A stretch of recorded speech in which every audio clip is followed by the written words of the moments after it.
Thank you, Jessica. First, I have to say this is not my first time here. The first time ever this issue was included in the agenda of the UN when I was president, and with Joe Biden, we co-share the activity. And last year and this year as well. And we'll always be here because we are for the human rights of the LGBTI community and against all kinds of discrimination against them. As Prime Minister said, we all need to respect who we love, how we want to live with. But let me come to the point. So let me start and thinking about what the Foreign Minister have mentioned as well, saying that while I think we are entitled to our views, hate speech is an attack on dignity, and as it undermines the self-worth of the individual who is targeted. So working together to stop hate speech is therefore deeply linked to the human rights values embodied in the UN Charter. We know hate speech is hate speech when we hear it. But of course, some people could say, okay, but what about free of expression? But to ensure that we're not undermining free speech, we need some objective criteria to tell us what falls under hate speech from a UN perspective. So the United Nations, the Secretary General, they developed a strategy on hate speech and plan of action, where we were part of the development of that strategy with other colleagues as well.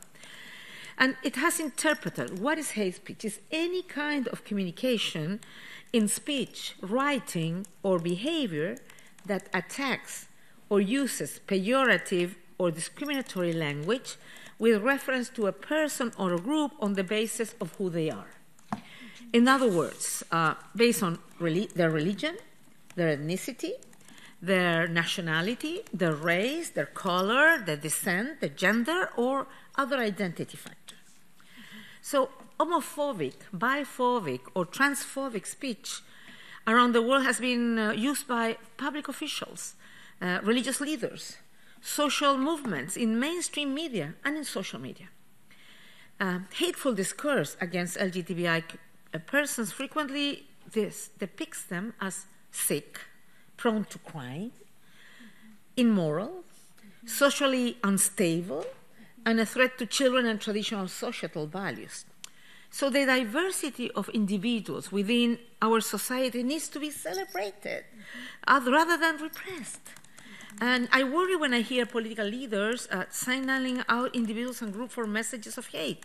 And I think this is happening a lot, particularly in the context of electoral or referendum campaigns, where political parties and politicians, as part of their agenda, appeal to misogynist, homophobic, or xenophobic sentiments. We have even seen a rise of publicly elected officials on record stating that the human rights of LGBTI people were a non-issue in their country, and another on record saying that he'd rather have his son die than them dating a man. In Romania and Slovakia, the proponent of the constitutional ban on same-sex marriage compared LGBTI people to pedophiles.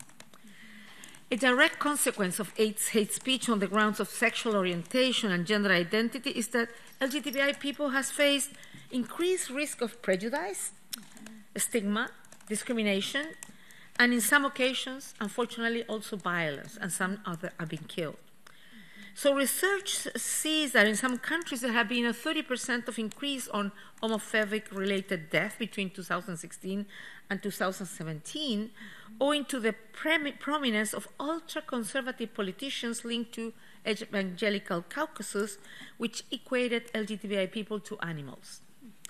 So my office and the UNDP conducted studies on the human rights situation of LGBTI people on 7 countries in Africa, and came across instances of religions and community leaders inciting the public to violence against LGBTI people with very dire consequences. Unfortunately, digital technologies have provided additional avenues for hate speech and harassment. LGBTI people are now subject to hateful messages and bullying online. And let me tell you a personal story, not the personal story of the Prime Minister, but in Davos, we did a lot with the companies. My office has been working with companies, big companies, in the concept of inclusion, because many of them, they have not realized that there were LGBTI people working in the companies, and first of all, that they had to look after their human rights, that there was a human rights issue. So we developed standards as an office, and then we call companies to work so they can follow these standards, the UN standards for inclusion. And then we did, and that was this year, a lot of different side events.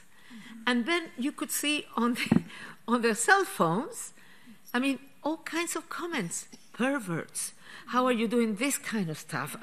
It was incredible for me because we were discussing how we include, how we make those people to be able to come out, not to be necessary to put as the photo of the sister look like it was his wife or the fiancé, but to be able to be the persons that really are. So for me it was shocking, but it was also almost a whole group of people sending. You could see it was like a network. It was not casual. It was not accidental. It was really something prepared. But I was really shocked of the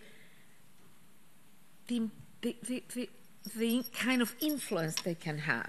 So digital technology is something we have been looking to avoid hate speech from happening. We've been working with the companies to ensure that technology that can be a fantastic thing not be used against people on any kind of basis.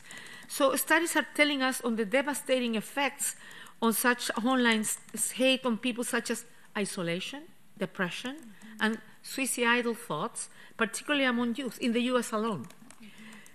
Lesbian, gay, and bisexual youth are almost 5 times likely to have attempted suicide compared to heterosexual youth.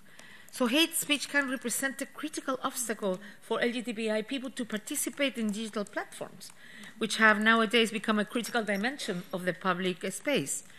A related barrier is the general restriction on freedom of speech and expression in some countries. Let me recall that in some countries, freedom of expression is restricted by laws which equate receiving or distributing information around sexual orientation or gender identity to pornography, or deeming it harmful to children or and offensive to society at large. So on the 20th of June 2017, the European Court of Human Rights ruled that, for example, Russia's so-called gay propaganda laws breach Articles 10 and 14 of the European Convention of Human Rights.